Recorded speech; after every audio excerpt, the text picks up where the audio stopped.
Hello, beautiful beings, and welcome to this episode. So this is part 2 of my head noise. I did a part 1 just before, if you just listen to it, and that is where people write in their head noise questions. They email it to me, and I read them out. And part 2 is where people send in their voice notes. So you can do this via the website, dyfmpod.com. And if you want to send your email in and have me read it out, it's info@dyfmpod.com. Anyway, given that this is a part 2, I'm not going to go straight into like any kind of life update or introduction. I want to get straight into answering your questions.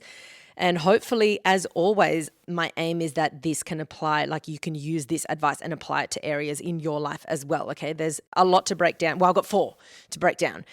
So let's get straight into it. We've got some US beans as well. Loving. My US beans are loving the podcast at the moment. So cheers to that. Okay, the first one, let's go. Press play. Hey Alexis, longtime listener here from 2021. I absolutely love the pod, and it has completely changed my life and helped me to become a brand new person. Anyways, I just wanted to ask your opinion on something with social media. I I don't use my phone in the morning. I wait like an hour, 2 hours on a good day. But when it comes to the evening, I feel like I'm just as glued to my phone as could ever be. Like, I cannot help it. It's like an addiction. Like, I just keep reaching for my phone, checking socials. I don't have notifications on, they're all off, but I'm constantly getting on Instagram and then switching accounts and then going to Facebook. And it's like, I just can't stop. And it's driving me insane because I feel like I am wasting my time, but it's like, I just can't help it. It feels like. So if you have any advice at all on what to do in the evenings for that, that would be amazing. Okay, great question. I think so many of us suffer with this or suffer from this. You said it's like an addiction. It literally is like an addiction. There's a few things that's going on. So, yes, there's the addictive side of things and the like habitual loop that you're in. So, it's like it's happening all the time. So, not only are you addicted to the actual behavior of being on your phone, that putting it down just then sends you back to picking up your phone again and closing one app and opening another one. You're just back into that loop of like all the apps. It's obviously likely going to be affecting other aspects of your evening, maybe your sleep, maybe your mood, maybe a lot of things.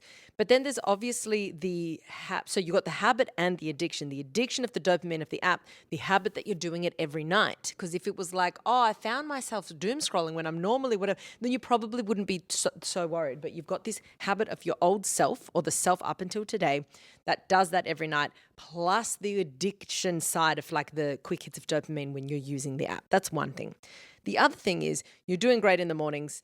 You're not, switching on your phone or like switching onto the app straight away first thing in the morning. And the thing is that in the morning, it is a lot easier to administer willpower or self-control than it is later in the evening. And that just comes down to this kind of reserve that we have of like a decision-making quota, this like willpower reserve that we all have. And for most people, it just tapers and tapers and tapers, and it gets a lot harder to do things in the day. That's why when you're trying to stick to a diet or adhere to some sort of eating plan, it's a lot easier to do it. And then at night, you're just like, oh my God, fuck the diet. Let's just eat what I want to eat. Okay, because it's this like I'm mentally fatigued. I don't want to have to administer willpower into the evening. I'm done. I'm tired. Okay.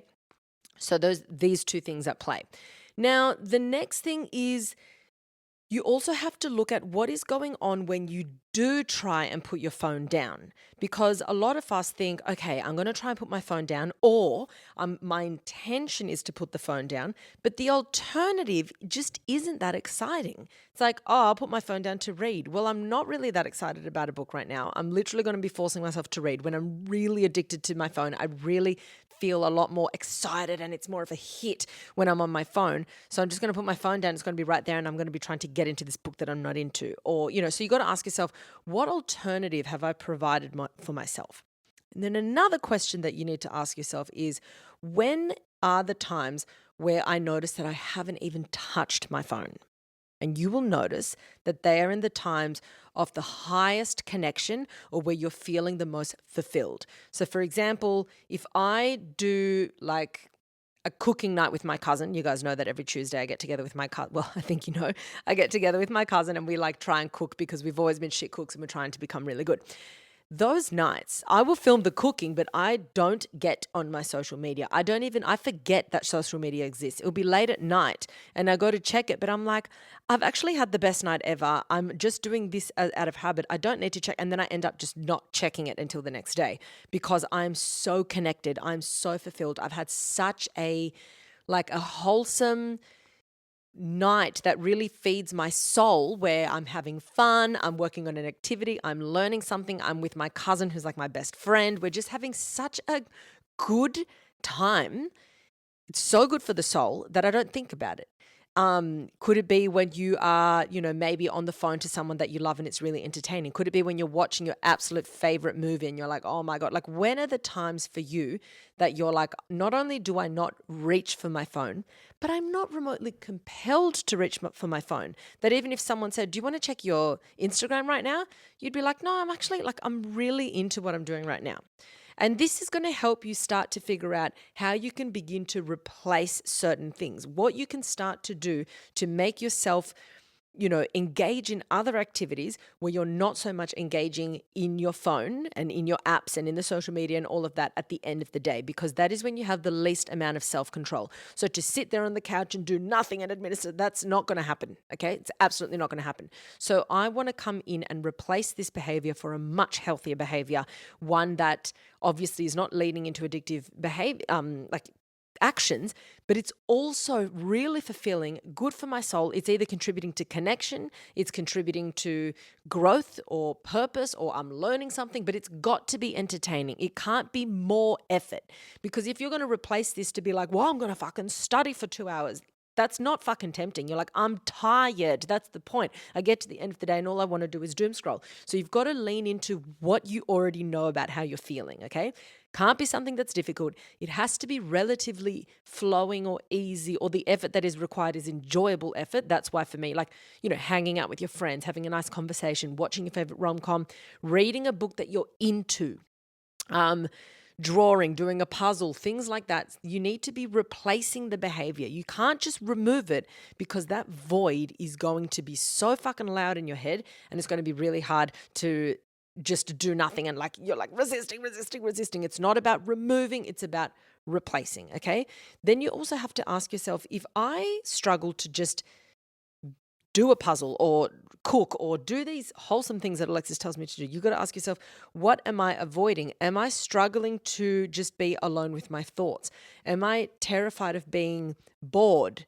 A lot of people are scared to be bored because they don't actually know how to be bored properly. We are so shit at being bored these days that we don't realize how beneficial being bored is. That's where creativity happens. That's in the whole episode I did last week about the default mode network, or was it this week? About how that's what's going on in your mind in the background. If you're avoiding that, then you're the person that needs to spend more time in it than anyone else. If you, the thing that you avoid is the thing that needs to be addressed. So if you're like, well, I can't just sit there with my thoughts, I can't just do it, then you need it more than anyone else needs it. You need to allow yourself to do something slower, to do something. It just screams, I'm addicted to something else and I don't want to be alone with my thoughts. So you need to look at it as, I need to replace. And it's got to be replaced with something that I realistically would stick to. Do I need to get out of the house? Maybe I should be doing a yoga class just before bed, so then I feel really fulfilled and I feel really in touch. And by the time I get home, I'm like, I could go on my phone, or I could just already go to bed now because it's closer to the evening. But it is about replacing. Hopefully that helped, and hopefully you can use what you understand about your own mind to realize that it is an addictive pattern and you've got to kind of beat your brain prior to it. But you sitting there and just white knuckling it to not grab your phone is not the solution. Thank you for sending that question in. All right, next one. Hi from California. I'm 26 and I am feeling like I have a fear of missing out, and not the typical oh, my girlfriends are going out tonight and I can't make it, or my boyfriend wants to go out without me. It's not that. It's more of bigger things. I have a fear of missing out on traveling and life experiences and seeing the world. because I feel kind of stuck here. My boyfriend has a really good state job, so he needs to stay here for that. And I feel like that really just ties into this area. And I am super, like, I'm not in love with this area, and I'd love to travel and live out in other states and explore. And there's so much world out there. And like, how the hell do you choose where to end up when there's so much to see and you haven't seen any of it? And I went to the UK and I went to Europe over the summer, and it was amazing.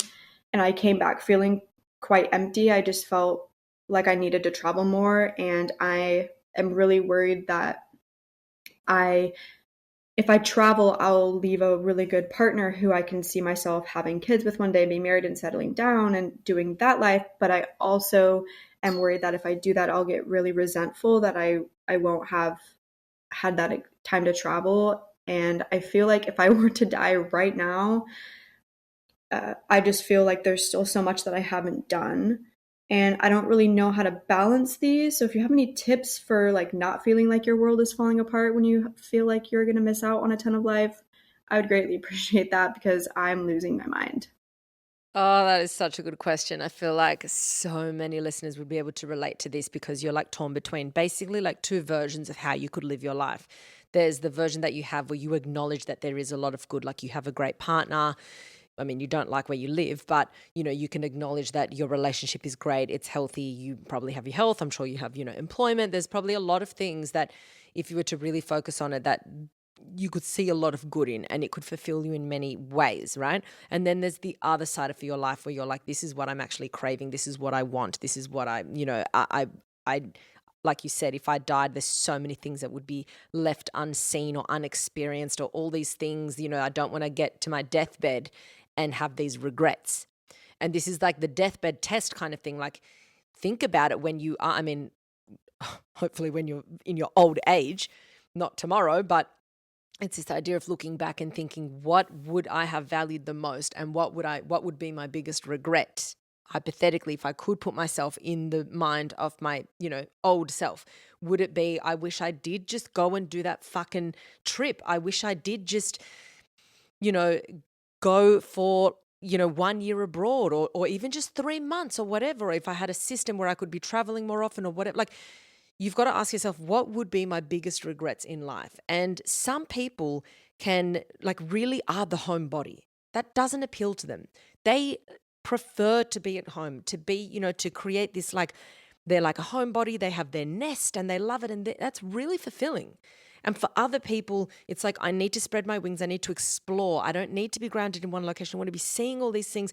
And the thing is that you can't force yourself to be either one of those people. There are some people that are like, I feel like I have to be out traveling and doing all these crazy things, but I just don't want to. Then don't. And it goes the other way. Like, you shouldn't feel like I just have to suppress this feeling that I have, push it down, down, down, and just really appreciate it, because at the end of the day, I have a feeling that you've felt this way for a long time. You've known this about you, then you've gone and explored it, and it's confirmed this belief that you have, that you feel like you are missing out, because you are. You're missing out on what you know you want and what you know would be fulfilling to you, and that is exploration. That's like going to new places, exploring a new way of living in different areas.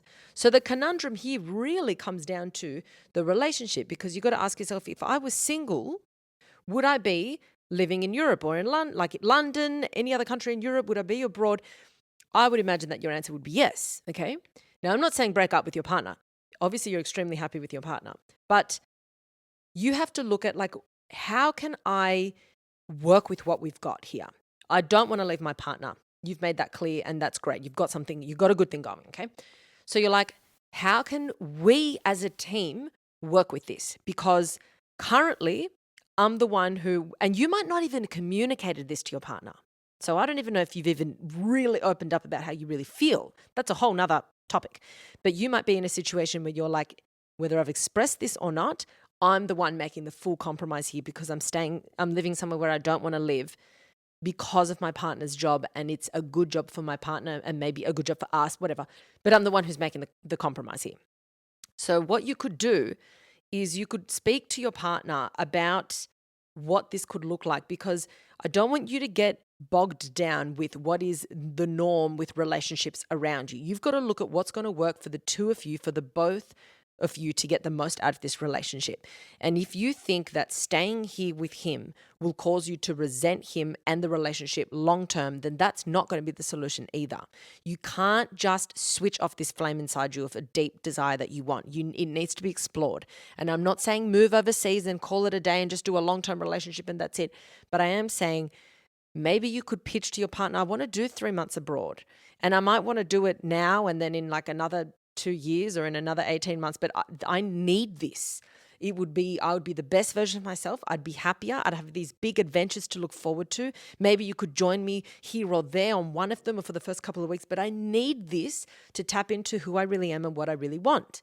Now, I don't know the dynamic of your relationship and if you would even want that, but I think that's something that I 100% would be exploring. But my answer would not be, just, be grateful for what you have, because we as beings always want more.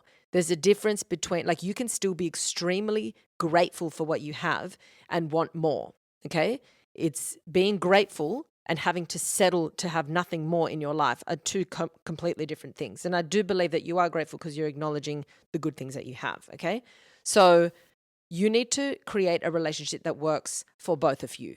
It can't just work for one person while you're sitting there thinking like, oh my God, this is going to be one of the biggest regrets of my life, okay? You've got to go ahead and do that thing. My grandmother, she's passed away, fucking absolute legend, my mom's mum, to the year that she died, she was still saying, I wish that when I was 20, I went to nursing school. I regret not going to nursing school. And she felt this way in her old age. And she was like, but I got married young and, I did all of this, but I wish I went to nursing school. And I'm like, that is you will have this thing in you for the rest of your life if you don't do it, basically.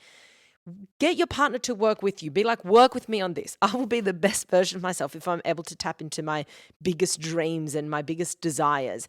I will have no resentment. I will have a fulfilled life. I will show up as the best partner, and the same will go both ways. So my advice to you, and I don't know if it works with your dynamic, is find a way, even if it's 2 months at a time, 1 month at a time, find a way. But you need to be tapping into this because you will be on your deathbed being like, why the fuck didn't I just bite the bullet and do it? Why couldn't we create our own rules to live by? Don't be that person on the year of their death when you're old being like, I still regret not doing that thing. Because most of our regrets are in the not doing. It's not in the doing. It's in the not doing. Okay? Hopefully that gave you some food for thought. And if you do end up traveling and working something out with your partner, please send an update because I'm dying to know about these people that make these big decisions and big leaps of faith. All right, number 3. Hi, Alexis. So for as long as I can remember, I've had a lot of limerent crushes. They seem to be either pretty consistent or maybe with a couple of years of a gap between the next one. But it just is such a high for me that I worry that I've become addicted to it in a way.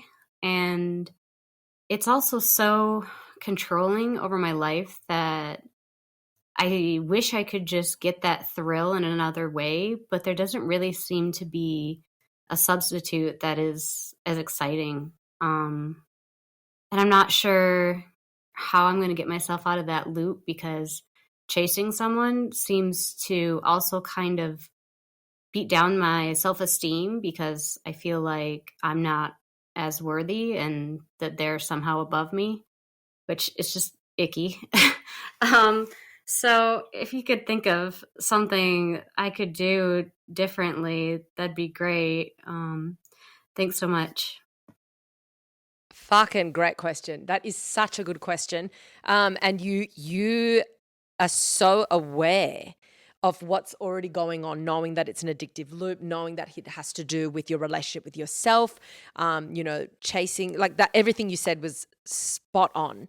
And it absolutely is addictive. This limerent feeling is addictive for many reasons because a lot of limerence comes down to really falling in love with this idea that you've created of what this person could be and who they could be and what they could represent in your life. I've been there before as well, so I know exactly how it feels. I've been there a few times as well. And it is very addictive because it's like a high when you're in this like zone of like it could be like this and it could be like that and I'm so in love with who I think, and then there's that like chase where there's a bit of validation. Even if for them it's a neutral response to you, you'll clutch at straws and be like, well, that could be interpreted as this and what, so the chase is a thrill. It's like this adrenaline that you get. You're in love with this idea that you hold for the person or what the relationship could be if you ever. And it is really hard to just snap out of it because it's all consuming. And it absolutely does erode without even realizing it because you put this person on such a pedestal, even though you've more like put the idea of this person on the pedestal because you don't know them that well. That's the thing with limit relationships. We like to think that we know them that well, but we don't know them in a sense of dating them because we're not dating them. It's different to know someone as a colleague or as a friend or as an acquaintance versus knowing someone as a partner. And so we put this version of them on a pedestal. And then because of that, we're willing to do what it takes for it to work with them or like to have the opportunity to be with them. We will like do things that it maybe even out of our own character just to cross paths with them or to have that conversation. So it's very consuming. You end up not prioritizing yourself anymore. And like you said, it's really difficult to replace it with anything else because it's so thrilling at the time. But that's what most addictions are like. We will find something that we become addicted to. And in that moment where it's giving you that high, that emotional high, or in some cases, people with, chemical addictions, that chemical high, it feels like nothing can replace it, right? But as we all know, there's a lot of things that can replace social media addiction, a chemical addiction, a romantic addiction. You just need to zoom out and step away. So the first thing is identifying, number one, when you're going through this limerent moment and going whenever possible as cold turkey as possible. Then you want to have a whole list of counter thoughts to be like, all right, I'm in love with the idea, not actually the person. I'm in love with this and not actually this. Like have things to like knock that person down a few pegs in your head, not to their face. They've probably done nothing wrong, but knock them down a few pegs just to be like, all right, I need to like, they're just a person. I'm just a person. I need to stop looking at it in this way, this unattainable way. And then you got to find things that you can be doing with your time where you're getting real fulfillment. Okay. What are things that are going to really make me feel like my self-esteem is at its highest, where I feel really good about myself? And they're things that, in my opinion, it's like working on a lot of personal growth, working on like physical growth, learning things, doing activities, traveling, whatever it is that floats your boat where you feel truly, truly fulfilled. And when you're doing things that make you fulfilled, that increases your self-esteem, it increases your confidence, and it also expands the possibility of making real connections. And I'm not saying you've got to go and date someone to get out of limerence, not at all, but I'm talking about connecting with people all the time. I found that the more confident I became with myself, the more I was less likely to just fall in love in a limerent way with someone, because a lot of limerence is you're falling in love with this person, but you're not factoring in who you are and if they even like who you are and if you would even be a good match at all. The more confident you are with yourself, you're like, oh, we wouldn't be a good match because they're into this. I'm not like that. It just wouldn't be a good match because of who I am, and I'm not willing to change these sides about me because it's just my personality and this and that. So you're less likely to like mold yourself into who you think they would want to be. And then that limerent thing kind of starts to fade away, and it fades away. But you're spot on in saying that the more you engage in it, the more it feels like there's nothing that can replace it. That's any addiction. So it is an addictive loop that you get stuck in. Cold turkey, number one, find statements that you can say to yourself that kind of knock that person off the peg. Just be really aware of every time you start dabbling into it being like, it's not them, it's an idea I've created in my head of them. And then what can I be replacing this so I can actually feel fulfilled? Because an addiction makes you feel pleased in the moment, whereas working on something for yourself makes you feel actually fulfilled within yourself. I hope that helped. I genuinely find that limerence is one of the hardest things to snap out of like quickly. So it's just a lot of awareness. It is a journey, but you will see like when you do step out of it and look at it from the other way, you're like, oh my God, I can see so many toxic things that I was doing and I really wasn't prioritizing myself in so many things. And it's really nice to be able to step out and look at it and be like, I'm on the other end now, and I feel really fulfilled in things that I'm doing for myself, because that feeling of nothing can replace it is literally just that. It's just a feeling. There are many things that can replace it and feel so much better. It just doesn't feel like you're pulled to those things right now because you're stuck in this like vortex being addicted to that thing. Thank you so much for sending that through. Like, fuck, I've fucking been there. I know exactly what it's like, and it's so fucking annoying. Okay, last one.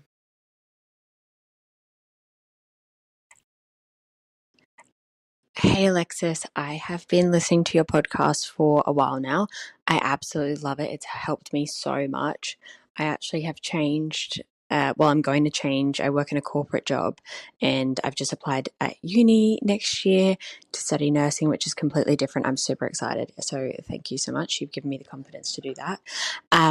My question, I guess this question is there a difference between anxiety and having like a gut feeling? Because I often see things, probably too influenced by the internet, but I often see things online and it's like, trust your gut feeling, trust your intuition and everything like that.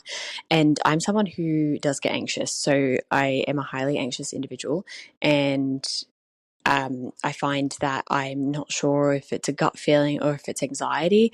I feel like sometimes I go into situations and I question myself whether I'm right because I am an anxious person. Am I just anxious, or should I be trusting my gut? Like, is a gut feeling an actual thing? Is there science behind it? I just want to know if there is a different feeling between anxiety or a gut, like intuition. This is an excellent question. I have a feeling I have addressed this in one of my episodes. And if I can remember which episode, I'll also link it. I just don't know if it was a full episode though, but great question, because yes, there is a difference, thankfully, between anxiety and intuition, or this gut feeling. Now, the only issue here is that we are so good at ignoring our intuition and this gut feeling that it takes a little bit of practice to get good at recognizing it straight away, but it's not that hard to do, so it's fine. The main difference, when you read up on it, when you look into it, you're going to notice that the main difference is that anxiety often comes with a lot of overthinking. And anxiety is kind of like this, it's more of an intense feeling, it's an overthinking, it's a frantic, and it is fear-based. Anxiety is fear-based. It's this like, this needs to change, this is not right, something should be happening, this should be, it isn't, it should. Like, that's anxiety. Now, sometimes, and a gut feeling is more not an overthinking. There isn't much thinking. It's more like a deep sense of knowing. And the gut feeling can be for the good or for the bad. Anxiety is almost always, it is always fear-based, okay? Anxiety is always negative. Intuition, gut feeling, it could be good or bad. You could have a gut feeling to be like, nah, I'm booking that flight. I'm fucking doing it. I just know it's the right thing. Or to be like, nah, I'm going to go up and have that connection with that person. I'm going to go and do that thing, or I'm going to enroll for this thing, and it could also be something like, this isn't right. This date that I'm on is just not right. I need to leave. I need to get the fuck out of here. Or I don't want to get into that taxi, or I don't want to whatever. Like, it's a gut feeling of, I haven't overanalyzed it. I haven't thought they're thinking, I'm ignoring, blah, blah, blah. It's just a knowing. And the reason it's this knowing is because it's this deep feeling that's saying this does or this does not align with what my values and my morals are. Okay, so what deep down I think, I truly believe to be right or wrong, is this aligning or is it not? Okay, whereas anxiety is more like a frantic thing. Now, because we're so good at ignoring ourselves and forcing us to do things that we don't want to do, or just, not really listening, it's sometimes quite hard to pull them apart and identify what's a gut feeling to avoid something negative versus I'm anxious and I should just push past the anxiety and do that thing, okay? So one of the main things that you need to do is you've got to get extremely clear on what are the things that you align with. What do you morally agree with? What do you value the most? So for example, when it comes to relationships, when you are very clear on what it is that you are drawn to, what you are willing to put up with, what you don't want to put up with, what kind of people you want to talk to, what people you don't want to talk to. And I'm not even talking about from a fear-based perspective. I'm talking about like, do I need to be in this position wasting my time? They're just not my people.